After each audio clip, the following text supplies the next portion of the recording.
ஆண்டவராகிய இயேசு கிறிஸ்துவின் நாமம் மகிமைப்படுவதாக. சங்கீதங்களில் மேசியாவை காண்போம் என்கிற வரிசையில் நாம் இன்றைக்கு 56வது சங்கீதத்தை சுருக்கமாக தியானிக்க இருக்கிறோம். இந்த சங்கீதத்திலும் ஒரு சரித்திர குறிப்பு நமக்கு வருகிறது. அந்த சரித்திர குறிப்பு இவ்வாறு சொல்லுகிறது: பெலிஸ்தர் தாவீதை காத்தூரில் பிடித்தபோது யோனாத் ஏலம் ரிக்கோகிம் என்னும் வாத்தியத்தில் வாசிக்கும்படி தாவீது பாடி ராகத்தலைவனுக்கு ஒப்புவித்த மிக்தாம் என்னும் சங்கீதம் என்கிறதான வார்த்தையில் இந்த குறிப்பு சொல்லுகிறது. அதாவது தாவீது சவுலுக்கு ஓடி ஒளிந்து கொண்டிருந்த அந்த காலம், அந்த துவக்க காலம். ஆசாரியனிடத்தில் போய் அந்த கோலியாத்தினுடைய பட்டயத்தை எடுத்துக்கொண்டு அவன் வனாந்தரத்துக்கும் காடுகளுக்கும் மலைகளுக்கும் குகைகளுக்கும் இடையிலே ஓடி ஒளிந்து கொண்டிருந்த காலம். அப்படிப்பட்ட காலத்தில் இவன் பெலிஸ்தரால் பிடிக்கப்பட்டு பெலிஸ்தருடைய அரசனுக்கு முன்பதாக கொண்டு போய் நிறுத்தப்படுகிறான். பெலிஸ்தருடைய அந்த அரசனுக்கு முன்பதாக அந்த மக்கள் சொல்கிறாங்க, இவனை குறித்து நீங்கள் ஜாக்கிரதையாக இருக்கணும். ஏன்னா இவனை பற்றி தான் இஸ்ரவேல் பெண்கள் இப்படி பாடியிருக்கிறாங்க. தாவீது கொன்றது 10,000, சவுல் கொன்றதோ 1000 என்று சொல்லி இவனை அவ்வளவா உயர்த்தி பாடியிருக்கிறாங்க. அதனால் நீங்கள் ஜாக்கிரதையாக இருக்கணும்னு சொல்லும் பொழுது தாவீது உள்ளபடியே மிகவும் அச்சப்படுகிறான். மரண பயம் அவனை பிடிக்கிறது. இந்த நிலையிலிருந்து தப்பிப்பது எப்படி அப்படி அவன் யோசிக்கும் பொழுது ஒரு பைத்தியக்காரனை போல நடிக்கிறான். இவனுடைய இந்த பைத்திய சேஷ்டையை பார்த்த அரசன், நம்ம ஊரில் ஏற்கனவே நிறைய பைத்தியங்கள் இருக்குது, அதோட இதையும் நீ கூட்ட விரும்புகிறையா? முதல்ல இவனை என்னை விட்டு வெளியே அனுப்பு, இவனை துரத்தி விடு என்று சொல்லி அவனை துரத்தி விடுகிறான். அப்படிப்பட்ட ஒரு கால சூழலில் தான் இந்த பாடல் பாடப்பட்டிருக்கிறதா நாம் வாசிக்கிறோம். இந்த சங்கீதத்தில் சில முக்கியமான வசனங்கள், நம்ம எல்லாருக்கும் ரொம்ப பிடிச்ச சில வசனங்கள் இருக்கிறத நம்ம பார்க்க முடிகிறது. நான் ஏற்கனவே போன சங்கீதத்தை விளக்கும் பொழுது நான் சொன்னேன், நெருக்கடியான காலகட்டங்களில் இந்த சங்கீதங்கள் எல்லாம் எழுதப்பட்டிருக்கிறது. 51லேருந்து கிட்டத்தட்ட 59 வரைக்கும் இருக்கக்கூடிய சங்கீதங்கள் எல்லாம் இது போன்ற ஏதோ சில நெருக்கடிகள், அவரை தொடர்ந்து வரக்கூடிய அந்த நெருக்கடிகளை மையமாக வச்சு பாடப்பட்ட சங்கீதம். துவக்கத்தில் அவர் என்ன சொல்கிறார் பாருங்க: ஆண்டவரே, நீர் எனக்கு இறங்க வேண்டும். ஏன் நீர் எனக்கு இறங்கணும்னு சொன்னால், என் சத்துருக்கள் எனக்கு விரோதமாய் போர் செய்து கொண்டிருக்கிறார்கள். எனக்கு விரோதமாய் அகங்கரித்து போர் செய்கிறவர்கள் நிறைய பேர் இருக்கிறாங்க. என்னை விழுங்க பார்க்கிறார்கள் அப்படிங்கிறத ஒரு துவக்கத்தில் சொல்லி, இதுதான் அவருடைய கம்ப்ளைண்ட். ஆண்டவரே, என் பிரச்சனை இது, எனக்கு நீர் இறங்க வேண்டும். நான் அப்படியே விழுங்கப்பட்டு போய்விடுவேன் என்கிற பயம் எனக்கு இருக்கிறது. நான் அழிக்கப்பட்டு போவேன் அப்படிங்கிற பயம் எனக்கு இருக்கிறது. சொல்லிட்டு தான் நான் ஏன் இந்த ஜெபத்தை பண்ணுறேன். 3வது வசனம் ரொம்ப அழகான வசனம்: நான் பயப்படுகிற நாளில் உம்மை நம்புவேன். என்ன அற்புதமான ஒரு வார்த்தை பாருங்க. எனக்கு பயம் இருக்கிறது. எனக்கு என்ன பயம் இருக்கு?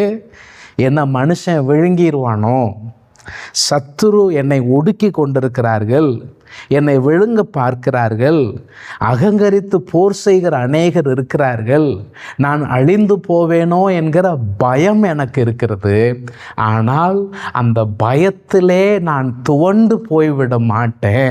மாறா, அந்த பயப்படுகிற நாளில் உம்மை நம்புவேன். இதை சொல்லிட்டு அடுத்த வசனத்தை 2 விசை அவர் சொல்கிறத நம்ம பார்க்க முடிகிறது. தேவனை முன்னிட்டு அவருடைய வார்த்தையை புகழுவேன். தேவனை நம்பியிருக்கிறேன், நான் பயப்படேன். மாம்சமானவன் எனக்கு என்ன செய்வான்? இந்த வார்த்தையை நீங்கள் தொடர்ந்து நல்லா கவனிங்க. திரும்பவும் நான் அதை வாசிக்கிறேன். தேவனை முன்னிட்டு அவருடைய வார்த்தையை புகழுவேன். தேவனை நம்பியிருக்கிறேன், நான் பயப்படேன். மாம்சமானவன் எனக்கு என்ன செய்வான்? இதே வசனம்தான் 10வது 11வது வசனத்திலும் திரும்ப சொல்லப்பட்டிருக்கிறது. தேவனை முன்னிட்டு அவருடைய வார்த்தையை புகழுவேன், கர்த்தரை முன்னிட்டு அவருடைய வார்த்தையை புகழுவேன். தேவனை நம்பியிருக்கிறேன், நான் பயப்படேன். மனுஷன் எனக்கு என்ன செய்வான்? இது எப்படி இருக்குன்னா, நான் பயப்படுகிற நாளில் நான் பயப்படேன். நான் பயப்படுகிற நாளில் நான் பயப்பட மாட்டேன். இது என்னங்க முரணா தெரியுதே, இந்த வாக்கியமே முரணா இருக்கிறதே. ஆமாம், மனிதர்களுக்கு, விசுவாசிகளுக்கு பயப்படுகிற சூழல் வரலாம். என்ன செய்ய போகிறோம் என்று திகைத்து நிற்கக்கூடிய சூழல் வரலாம். ஆனால் அந்த சூழலோடு கூட அவர்களுக்கு ஒரு மிகப்பெரிய துணையாளர் இருக்கிறார். அதைத்தான் இந்த சங்கீதத்தில் தாவீது அறிக்கை பண்ணுகிறார். என்ன சொல்லி அறிக்கை பண்ணுகிறார்? நான் என்னுடைய பயத்தை முன்னிட்டு துவண்டு போவேன்னு சொல்லலை, தேவனை முன்னிட்டு அவருடைய வார்த்தையை புகழுவேன். எனக்கு பயம் வருகிற நாளில் நான் பயத்தை புகழப் போகிறதில்லை. பயத்தினுடைய உச்சத்தை சொல்லி அதை பூதாகாரமாக பெருசாக்குகிறதை நான் விரும்பவில்லை. அவருடைய வார்த்தையை நான் உயர்த்த விரும்புகிறேன். கர்த்தருடைய வார்த்தையை, தேவனை முன்னிட்டு அவர் வார்த்தையை நான் புகழ விரும்புகிறேன். ஏன் அப்படின்னு சொன்னால், வசனம் சொல்லுகிறது, உம்முடைய சகல பிரஸ்தாபத்தை பார்க்கிலும் உம்முடைய வார்த்தையை நேர் பிரதானப்படுத்தி இருக்கிறீர். அவர் தம்முடைய வார்த்தையை முக்கியப்படுத்தி இருக்கிறார். அவர் மாறாதவர் என்பது போல அவருடைய வார்த்தைக்கும் மாற்றமில்லை. அவருடைய வார்த்தைக்கு ஜீவன் இருக்கிறது. அவருடைய வார்த்தைக்கு வல்லமை இருக்கிறது. அவருடைய வார்த்தையினால் அநேகர் பயத்திற்கு நீங்களாய் இருக்கிறார்கள்.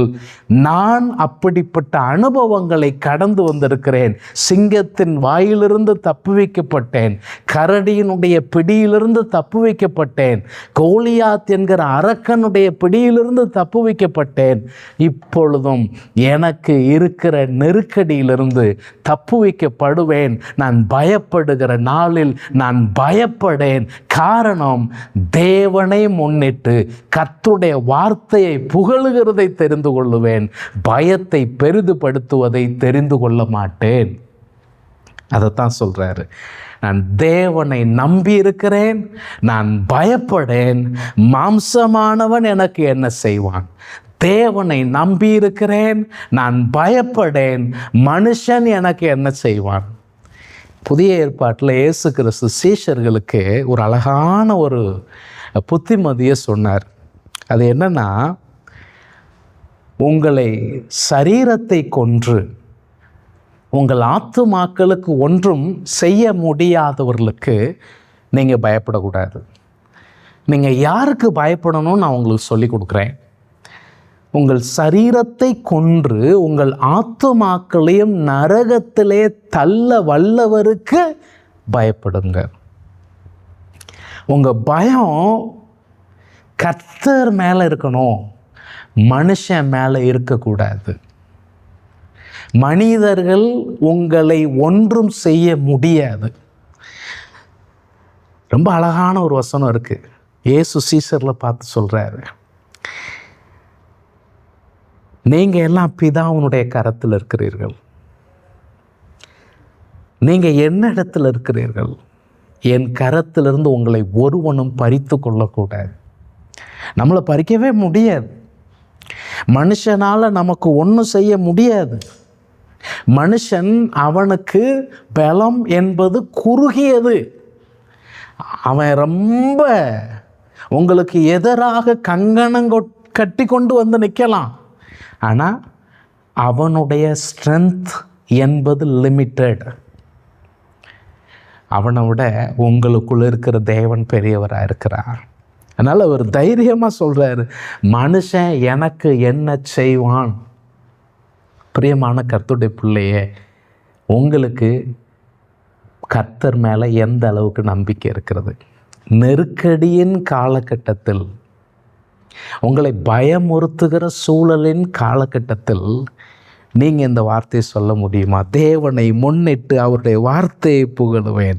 தேவனை முன்னிட்டு அவருடைய வார்த்தையை புகழுவேன். ஐயோ, இவன் என்னை அழிக்க வந்திருக்கிறானே, இந்த பிரச்சனை இப்படி வந்திருக்கே, இது பூதாகாரமாக வந்து நிற்குதே, எனக்கு இதிலிருந்து என்ன தீர்வு கிடைக்க போகுது, நான் எப்படி இதிலிருந்து விடுபட போகிறேன்? அது அல்ல. தேவனை முன்னிட்டு அவருடைய வார்த்தையை புகழுவேன். இது பெரிய விஷயமே கிடையாது. நான் தேவன் மேலே நம்பிக்கை வைத்திருக்கிறேன். இந்த பிரச்சனை என்னை என்ன செஞ்சிட முடியும்? அந்த கேள்வியை நம்ம கேட்கணும். அதுதான் சங்கீதக்காரங்க சொல்லி கொடுக்கலாம். அலையும் இன்னொரு அழகான ஒரு வசனம் இருக்குது. அந்த 8வது வசனம், என் அலைச்சல்களை தேவரீர் எண்ணி இருக்கிறீர், என் கண்ணீரை உம்முடைய துருத்தியில் வைத்திருக்கிறீர், அவைகள் உம்முடைய கணக்கில் இருக்கிறது. என்ன அற்புதமான வார்த்தை பாருங்க. நம்முடைய எல்லா நிலையையும் கர்த்தர் அறிந்திருக்கிறார். உங்கள் அலைச்சல் அவருக்கு தெரியும், உங்கள் கண்ணீர் அவருக்கு தெரியும். அவர் உங்கள் பட்சத்தில் இருக்கிறார். 9வது வசனம் பின்பகுதி அதான் சொல்கிறாரு, தேவன் என் பட்சத்தில் இருக்கிறார் என்பதை அறிவேன். கஷ்டமான நேரத்தில் ஆண்டவரே நீர் கூட இருக்கிறீரா அப்படிங்கிற கேள்வி கேட்குற மாதிரி தோணுதா? நீங்கள் எங்கே இருக்கீங்கப்பா, நீங்கள் என் கூட இருந்தால் அதெல்லாம் நடக்குமா அப்படின்னு கேட்குற மாதிரி தோணுதா? நான் கர்த்தரை நம்பி நம்பி என்னத்தை கண்டேன் அப்படிங்கிற மாதிரி தோணுதா? நான் உங்களுக்கு கர்த்தருடைய வார்த்தை சொல்கிறேன். மனுஷன் உங்களை மறக்கலாம், மனுஷன் உங்களை கைவிடலாம், கர்த்தர் ஒருபோதும் கைவிட மாட்டார். உங்களை அழைத்தவர் உண்மையுள்ளவராக இருக்கிறார். தாவீது தைரியமாக சொல்கிறாரு, தேவன் என் பட்சத்தில் இருக்கிறார் என்பதை அறிவேன். புதிய ஏற்பாட்டில் பவுல் சொல்கிறாரு, தேவன் நம்முடைய பட்சத்தில் இருந்தால் நமக்கு விரோதமாக இருப்பவன் யார்? ஒருத்தராலே இருக்க முடியாது, யாருமே விரோதமாக இருக்க முடியாது. கடைசியில் சொல்கிறாரு, ஆண்டவரே நான் இந்த பயத்துக்கு நீங்களாகி விடுதலை ஆக்கப்பட்டு உமக்கு பொருத்தனைகளை செலுத்துவேன், உமக்கு நன்றி காணிக்கைகளை ஸ்தோத்திரங்களை செலுத்துவேன். ஏன்னா நீர் என் ஆத்துமாவை மரணத்திற்கும் என் கால்களை இடறலுக்கும் தப்பு வைக்கிறவராக இருக்கிறீர். நீர் என்னை மரணத்திற்கும் இடர்களுக்கும் தப்புவித்து ஜீவனுள்ளோருடைய வெளிச்சத்திலே உமக்கு முன்பாக நடக்க எனக்கு உதவி செய்வீர். புதிய ஏற்பாட்டில் இயேசு கிறிஸ்து சொல்கிறாரு, நானே உலகத்துக்கு வெளிச்சமாக இருக்கிறேன், என்னை பின்பற்றுகிறவன் இருளிலே நடவாமல் ஜீவ ஒளியை அடைந்திருப்பான். மேசியாவாகிய ஜீவ ஒளி உங்கள் கூட இருக்கிறாரு. என்றைக்கு இயேசுவுக்கு உங்கள் வாழ்க்கையை அர்ப்பணித்து, இயேசுவே என்னுடைய உள்ளத்தில் வந்து என்னை உம்முடைய பிள்ளையாய் மாற்றும், நான் உமக்காக வாழ்கிறேன் என்று என்றைக்கு நீங்கள் உங்களை கடவுளுக்கு ஒப்பு கொடுத்தீங்களோ அன்று முதல் அவர் உங்கள் கூட தான் இருக்கிறார். தைரியமாக முன்னேறுங்க. அவரை முன்னிட்டு அவருடைய வார்த்தையை புகழுங்கள்.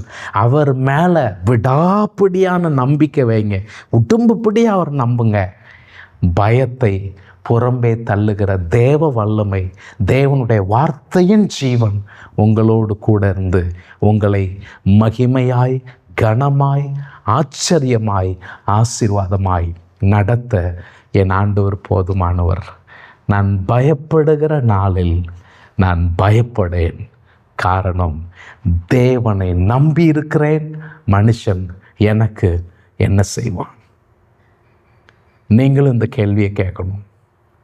இந்த கேள்விக்கான பதில் இந்த கேள்விக்குள்ளே இருக்கிறது. தேவன் மேலே இருக்கிற நம்பிக்கை தான் பயத்தை புறம் தள்ளுகிற மிகப்பெரிய ஆயுதமாக இருக்கிறது. அவர் நம்முடைய அலைச்சலை அறிந்திருக்கிறார், நம்முடைய கண்ணீரை அறிந்திருக்கிறார். நமக்கு அவர் உதவி செய்வார். நாம் நன்றியோடு அவரை துதிக்க பண்ணும்படி மறுபடியும் இந்த இக்கட்டில் இருந்து திரும்ப எழும்பி வர பண்ணுகிற தேவன் உண்மையுள்ளவராக இருக்கிறார். அவர் உங்கள் ஆத்துமாவை மரணத்துக்கும் உங்கள் கால்களை இடறலுக்கும் தப்புவிக்கிறவர். பவுல் சொல்கிறாரு, இதுக்கு முன்னாலே என்னை தப்புவித்தார், இனியும் தப்புவிப்பார். எதுவரைக்கும் தப்புவிப்பார்? கர்த்தர் என்னை காப்பாற்றி அவருடைய ராஜ்யத்தை அடையும் வரைக்கும் அவருடைய பாதுகாப்பு என்னோடு கூட இருக்கும். பவுலுக்கு மாத்திரமல்ல, உங்களுக்கும் அந்த பாதுகாப்பு இருக்கிறது. பயப்படாதிருங்க. கர்த்தர் தாமே உங்களை ஆசீர்வதிப்பாராக. ஆமென்.